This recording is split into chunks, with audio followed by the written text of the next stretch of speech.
بسم اللہ الرحمن الرحیم۔ شروع اللہ کے نام سے جو بے حد مہربان نہایت رحم والا ہے۔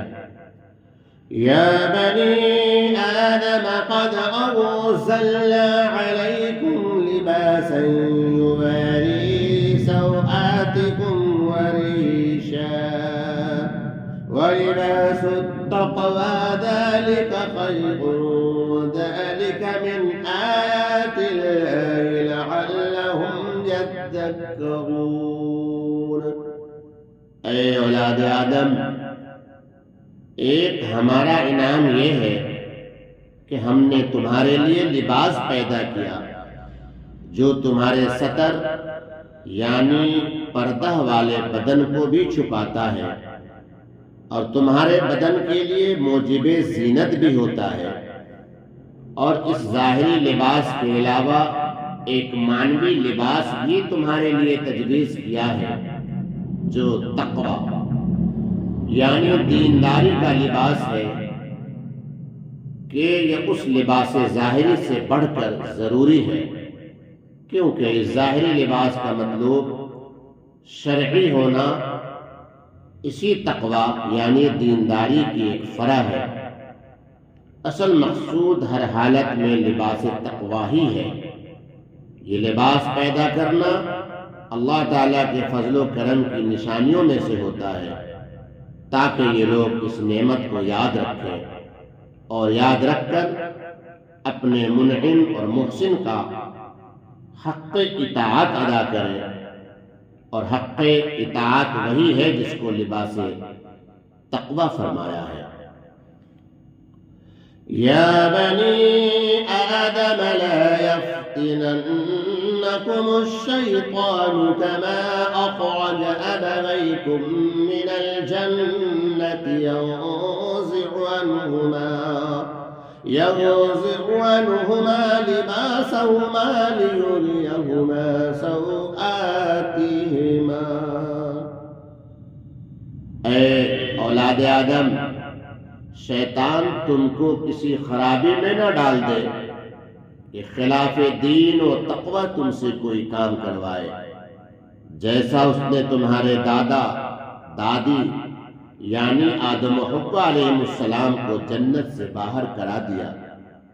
یعنی ان سے ایسا کام کرا دیا کہ اس کے نتیجے میں وہ جنت سے باہر ہو گئے، اور باہر بھی ایسی حالت سے کرایا کہ ان کا لباس بھی ان کے بدن سے اتروا دیا، تاکہ دونوں کو ایک دوسرے کے پردے کا بدن دکھائی دینے لگے، جو شریف انسان کے لیے بڑی شرم و رسوائی ہے۔ غرض شیطان تمہارا قدیم دشمن ہے، اس سے بہت ہوشیار رہو، اور زیادہ احتیاط اس لیے اور بھی ضروری ہے۔ إِنَّهُ يَرَاكُمْ هُوَ وَقَبِيلُهُ مِنْ حَيْثُ لَا تَرَوْنَهُمْ إِنَّا جَعَلْنَا الشَّيَاطِينَ أَوْلِيَاءَ لِلَّذِينَ لَا يُؤْمِنُونَ۔ اور وہ اس کا لشکر تم کو ایسی طور پر دیکھتا ہے، وہ اور اس کا لشکر تم کو ایسے طور پر دیکھتا ہے کہ تم ان کو عادتاً نہیں دیکھتے ہو۔ ظاہر ہے کہ ایسا دشمن بہت خطرناک ہے، اس سے بچنے کا پورا اہتمام چاہیے، اور یہ اہتمام ایمان کامل اور تقوی سے حاصل ہوتا ہے۔ وہ اختیار کر لو تو بچاؤ کا سامان ہو جائے گا، کیونکہ ہم شیطانوں کو انہی کا رفیق ہونے دیتے ہیں جو ایمان نہیں لاتے۔ اگر بالکل ایمان نہیں تو پوری طرح شیطان اس پر مسلط ہو جاتا ہے، اور اگر ایمان تو ہے مگر کامل نہیں تو اس سے کم درجے کا تسلط ہوتا ہے، بخلاف مومن کامل کے۔ کہ اس پر شیطان کا بالکل قابو نہیں چلتا، جیسا کہ قرآن کریم کی ایک آیت میں ہے إِنَّهُ لَيْسَ لَهُ سُلْطَانٌ عَلَى الَّذِينَ آمَنُوا وَعَلَى رَبِّهِمْ يَتَوَكَّلُونَ وَإِذَا فَعَلُوا فَاحِشَةً قَالُوا وَجَدْنَا عَلَيْهَا آبَاءَنَا وَاللَّهُ أَمَرَنَا بِهَا قُلْ إِنَّ اللَّهَ لَا يَأْمُرُ بِالْفَحْشَاءِ أَتَقُولُونَ عَلَى اللَّهِ مَا لَا تَعْلَمُونَ۔ اور وہ لوگ جب کوئی فحش کام کرتے ہیں، یعنی ایسا کام جس کی برائی کھلی ہوئی ہو اور انسانی فطرت اس کو برا سمجھتی ہو، جیسے ننگے ہو کر طواف کرنا، تو کہتے ہیں کہ ہم نے اپنے باپ دادا کو اسی طریق پر پایا ہے، اور نعوذ باللہ اللہ تعالیٰ نے بھی ہم کو یہی بتلایا ہے۔ اے رسول صلی اللہ تعالیٰ علیہ وسلم،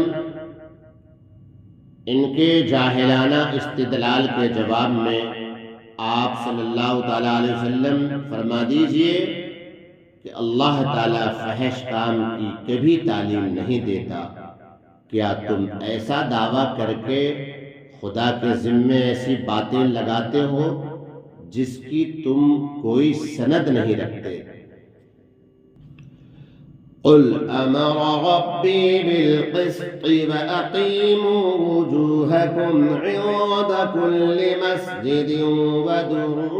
مخلصین لہ الدین کما بدأکم تعودون۔ آپ صلی اللہ تعالیٰ علیہ وسلم یہ بھی فرما دیجئے کہ تم نے جن فحش اور غلط کاموں کا حکم اللہ تعالیٰ کی طرف منسوب کیا ہے وہ تو غلط ہے، اب وہ بات سنو جس کا حکم اللہ تعالیٰ نے واقعی طور پر دیا ہے، وہ یہ ہے کہ میرے رب نے تو حکم دیا ہے انصاف کرنے کا، اور یہ کہ تم ہر سجدہ یعنی عبادت کے وقت اپنا رخ سیدھا اللہ تعالیٰ کی طرف رکھا کرو، یعنی کسی مخلوق کو اس کی عبادت میں شریک نہ کرو، اور اللہ تعالیٰ کی عبادت اس طور پر کرو کہ اس عبادت کو خالص اللہ تعالیٰ ہی کے واسطے رکھا کرو۔ اس مختصر جملے میں تمام مامورات شرعیہ اجمالاً آ گئے۔ قسط میں حقوق العباد، اقیموا میں اعمال و اطاعت، مخلصین میں عقائد۔ تم کو اللہ تعالیٰ نے جس طرح شروع میں پیدا کیا تھا اسی طرح تم ایک وقت پھر دوبارہ پیدا ہوگے۔ فریقا ہدی وفریقا حق علیہم الضلالۃ انہم اتخذوا الشیاطین اولیاء من دون اللہ ویحسبون انہم مہتدون۔ بعض لوگوں کو اللہ تعالیٰ نے دنیا میں ہدایت کی ہے، ان کو اس وقت جزا ملے گی، اور بعض پر گمراہی کا ثبوت ہو چکا ہے، ان کو سزا ملے گی۔ ان لوگوں نے شیطانوں کو اپنا رفیق بنا لیا اللہ تعالیٰ کو چھوڑ کر، اور باوجود اس کے پھر اپنی نسبت خیال رکھتے ہیں کہ وہ راہ راست پر ہے۔ یا بنی آدم خذوا زینتکم عند کل مسجد وکلوا واشربوا ولا تسرفوا انہ لا يحب المسرفین۔ اے اولاد آدم، تم مسجد کی ہر حاضری کے وقت، نماز کے لیے ہو یا طواف کے لیے، اپنا لباس پہن لیا کرو، اور جس طرح ترک لباس گناہ تھا ایسی ہی حلال چیزوں کے کھانے پینے کو ناجائز سمجھنا بھی بڑا گناہ ہے۔ اس لیے حلال چیزوں کو خوب کھاؤ اور پیو اور حد شرعی سے مت نکلو، بے شک اللہ تعالی پسند نہیں کرتے حد سے نکل جانے والوں کو۔ قل من حرم زینة اللہ التي اخرج لعباده والطیبات من الرزق قل هي للذین آمنوا في الحیاة الدنیا خالصة یوم القیامة كذلك نفصل الآيات لقوم يعلمون۔ جو لوگ اللہ تعالیٰ کی حلال کی ہوئی چیزیں، ملبوسات اور مطعومات و مشروبات کو بے دلیل بلکہ خلاف دلیل حرام سمجھ رہے ہیں، ان سے آپ صلی اللہ تعالیٰ علیہ وآلہ وسلم فرما دیجئے کہ یہ بتلاؤ، اللہ تعالیٰ کے پیدا کیے ہوئے کپڑوں کو جو اس نے اپنے بندوں کے استعمال کے واسطے بنائے ہیں، اور کھانے پینے کی حلال چیزوں کو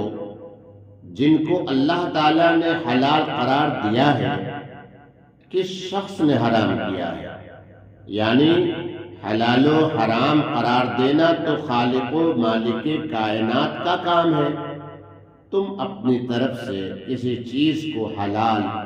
یا حرام کہنے والے کون؟ آیت مذکورہ میں لباس اور کھانے پینے کی چیزوں کو انعام خداوندی قرار دیا ہے۔ اس سے کفار کو یہ شبہ ہو سکتا تھا کہ یہ انعام تو ہمیں خوب مل رہا ہے، اگر اللہ تعالی ہم سے ناراض ہوتا اور ہمارے عقائد و اعمال اس کے خلاف ہوتے تو یہ انعام ہمیں کیوں ملتا؟ اس شبہ کے جواب کے لیے فرمایا، اے محمد صلی اللہ علیہ وآلہ وسلم، آپ صلی اللہ علیہ وسلم ان سے یہ کہہ دیجئے کہ انعامات الہیہ کے متعلق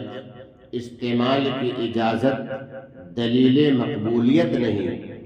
ہاں جس استعمال کے بعد کوئی وبال نہ ہو وہ دلیل مقبولیت ہے، اور ایسا استعمال خالص اہل ایمان کا حصہ ہے، کیونکہ کافر جتنا زیادہ دنیاوی نعمتوں کو استعمال کرتے ہیں اتنا ہی ان کا وبال اور عذاب آخرت میں بڑھتا رہتا ہے۔ اس لیے فرمایا کہ یہ اشیاء، لباس اور کھانے پینے کی چیزیں اس طور پر کہ قیامت کے روز بھی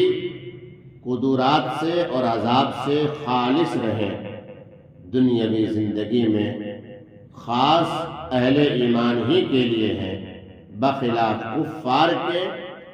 کہ گو دنیا میں انہوں نے اللہ تعالیٰ کی نعمتوں کو استعمال کر کے عیش و عشرت میں بسر کیا، مگر چونکہ ان نعمتوں کا شکر ایمان و اطاعت کے ذریعے ادا نہیں کیا، اس لیے وہاں یہ نعمتیں وبال اور عذاب بن جائیں گی۔ ہم اسی طرح تمام آیات کو سمجھداروں کے واسطے صاف صاف بیان کرتے ہیں۔ قل انما حرم ربي الفواحش ما ظهر منها وما بطن والاثم والبغي بغير الحق وان تشركوا بالله ما لم ينزل به سلطانا وان تقولوا على الله ما لا تعلمون۔ آپ صلی اللہ تعالیٰ علیہ وسلم ان سے یہ بھی فرمائیے کہ تم نے جن حلال چیزوں کو بلا وجہ حرام سمجھ رکھا ہے وہ تو اللہ تعالیٰ نے حرام نہیں کی، البتہ میرے رب نے صرف ان چیزوں کو جن میں سے اکثر میں تم مبتلا ہو حرام کیا ہے، مثلا تمام فحش باتوں کو، ان میں جو اعلانیہ ہے وہ بھی، جیسے ننگے ہو کر طواف کرنا، اور ان میں جو پوشیدہ ہے وہ بھی، جیسے بدکاری کرنا، اور ہر گناہ کی بات کو حرام کیا، اور ناحق کسی پر ظلم کرنے کو حرام کیا، اور اس بات کو حرام کیا ہے کہ تم اللہ تعالیٰ کے ساتھ کسی ایسی چیز کو شریک عبادت ٹھہراؤ جس کی اللہ تعالیٰ نے کوئی سند اور دلیل نازل نہیں فرمائی، نہ کلیاً نہ جزئیاً، اور اس بات کو حرام کیا ہے کہ تم لوگ اللہ تعالیٰ کے ذمے ایسی بات لگا دو جس کی تمہارے پاس کوئی سند نہ ہو۔ وَلِكُلِّ أُمَّةٍ أَجَلٌ فَإِذَا جَاءَ أَجَلُهُمْ لَا يَسْتَأْخِرُونَ سَاعَةً وَلَا يَسْتَقْدِمُونَ۔ اور اگر ان محرمات کے ارتکاب کرنے والوں کو فوراً سزا نہ ہونے سے ان کی تحریم میں کسی کو شبہ ہو جائے تو اس کا جواب یہ ہے کہ علم الہی میں ہر گروہ کے ہر فرد کی سزا کے لیے بمقتضائے حکمت ایک میعاد معین ہے، سو جس وقت ان کی وہ میعاد معین نزدیک آ جائے گی اس وقت ایک ساتھ نہ اس سے پیچھے ہٹ سکیں گے اور نہ آگے بڑھ سکیں گے، بلکہ فوراً ہی سزا جاری ہو جائے گی۔ اس میعاد کے قبل سزا نہ ہونا اس کی دلیل نہیں کہ ان محرمات پر سزا نہ ہوگی۔ یا بنی آدم اما یأتینکم رسل منکم یقصون علیکم آیاتی فمن اتقى وأصلح فلا خوف عليهم ولا هم يحزنون۔ ہم نے عالم ارواحی میں کہہ دیا تھا، اے اولاد آدم، کہ اگر تمہارے پاس پیغمبر آئیں جو تم ہی میں سے ہوں گے، جو میرے احکام تم سے بیان کریں گے، سو ان کے آنے پر جو شخص تم میں سے ان آیات کی تکذیب سے پرہیز رکھے اور اعمال کی درستی کرے، مراد یہ ہے کہ کامل اتباع کرے، سو ان لوگوں پر آخرت میں نہ کچھ اندیشے کی بات واقع ہونے والی ہے اور نہ وہ غمگین ہوں گے۔ الذين كذبوا بآياتنا واستكبروا عنها أولئك أصحاب النار هم فيها خالدون۔ اور جو لوگ تم میں سے ہمارے ان احکام کو جھوٹا بتائیں گے اور ان کے قبول کرنے سے تکبر کریں گے، وہ لوگ دوزخ میں رہنے والے ہوں گے اور وہ اس میں ہمیشہ ہمیشہ رہیں گے۔ جب تکذیب کرنے والوں کا مستحق وعید شدید ہونا اجمالاً معلوم ہو گیا، سو اب تفصیل سنو۔ فمن أظلم ممن افترى على الله كذبا أو كذب بآياته، اس شخص سے زیادہ کون ظالم ہوگا جو اللہ تعالیٰ پر جھوٹ باندھے،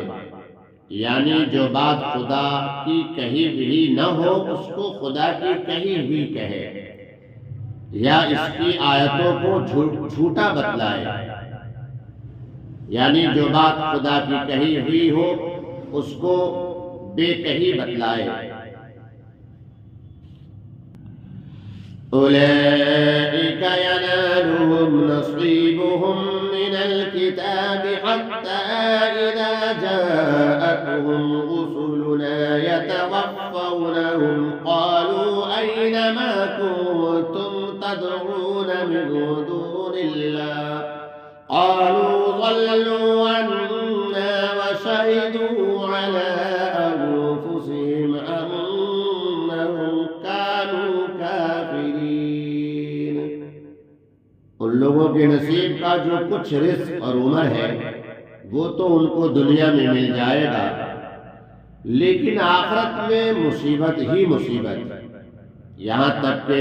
برزخ میں مرنے کے وقت تو ان کی یہ حالت ہوگی کہ جب ان کے پاس ہمارے بھیجے ہوئے فرشتے ان کی جان قبض کرنے آئیں گے تو ان سے کہیں گے کہ کہو وہ کہاں گئے جن کی تم خدا کو چھوڑ کر عبادت کیا کرتے تھے، اب اس مصیبت میں کیوں نہیں کام آتے؟ وہ کفار کہیں گے کہ ہم سے سب غائب ہو گئے، یعنی واقعی کوئی کام نہ آیا، اور اس وقت اپنے کافر ہونے کا اقرار کرنے لگیں گے، لیکن اس وقت کا اقرار محض بیکار ہوگا۔ اور بعض آیات میں ایسے ہی سوال و جواب کا وقوع قیامت میں بھی مذکور ہے، سو دونوں موقعوں پر ہونا ممکن ہے، اور قیامت میں ان کا یہ حال ہوگا کہ قَالَ ادْخُلُوا فِي أُمَمٍ قَدْ خَلَتْ مِن قَبْلِكُم مِّنَ الْجِنِّ وَالْإِنسِ فِي النَّارِ، کہ اللہ تعالیٰ فرمائے گا کہ جو فرقے کفار کے تم سے پہلے گزر چکے ہیں، جنات میں سے بھی اور آدمیوں میں سے بھی، ان کے ساتھ تم بھی دوزخ میں جاؤ۔ كلما دخلت أمة لعنت أختها حتى إذا اداركوا فيها جميعا قالت أخراهم لأولاهم ربنا هؤلاء أضلونا فآتهم عذابا ضعفا من النار۔ چنانچہ آگے پیچھے سب کفار اس میں داخل ہوں گے، اور یہ کیفیت واقع ہوگی کہ جس وقت بھی کوئی جماعت کفار کی داخل دوزخ ہوگی، اپنی جیسی دوسری جماعت کو بھی جو انہی جیسے کافر ہوں گے اور ان سے پہلے دوزخ میں جا چکے ہوں گے، لعنت کرے گی، یعنی باہم ہمدردی نہ ہوگی، بلکہ بوجہ انکشاف حقائق کے ہر شخص دوسرے کو بری نظر سے دیکھے گا اور برا کہے گا، یہاں تک کہ جب اس دوزخ میں سب جمع ہو جائیں گے تو اس وقت پیچھے لوگ جو بعد میں داخل ہوئے ہوں گے، اور یہ وہ لوگ ہوں گے جو کفر میں دوسروں کے تابع تھے، پہلے داخل ہونے والے لوگوں کی نسبت، یعنی ان لوگوں کی نسبت بوجہ رئیس و پیشوائے کفر ہونے کے دوزخ میں پہلے داخل ہوں گے۔ یہ کہیں گے اے ہمارے رب، اے ہمارے پروردگار، ہم کو ان لوگوں نے گمراہ کیا تھا، سو ان کو دوزخ کا عذاب ہم سے دو گنا دیجیے۔ اللہ تعالیٰ ارشاد فرمائیں گے کہ ان کو دو گنا ہونے سے تم کو کون سی تسلی و راحت ہو جائے گی، بلکہ چونکہ تمہارا عذاب بھی ہمیشہ آنن فانن بڑھتا جائے گا، اس لیے تمہارا عذاب بھی اس کے دوگنے عذاب ہی جیسا ہوگا، پس اس حساب سے سبھی کا عذاب دو گنا ہے، لیکن ابھی تم کو پوری خبر نہیں، کیونکہ ابھی تو عذاب کی ابتدا ہی ہے، اس تزاجد کو دیکھا نہیں، اس لیے ایسی باتیں بنا رہے ہو جن سے معلوم ہوتا ہے کہ دوسرے کے تضاعف عذاب کو اپنے لیے موجب شفائے غیظ و باعث تسلی سمجھ رہے ہو۔ وقالت أولاهم لأخراهم فما كان لكم علينا من فضل فذوقوا العذاب بما كنتم تكسبون۔ اور پہلے داخل ہونے والے لوگ پچھلے داخل ہونے والے لوگوں سے خدا تعالیٰ کے اس جواب سے مطلع ہو کر کہیں گے کہ جب سب کی سزا کی حالت ہے تو پھر تم کو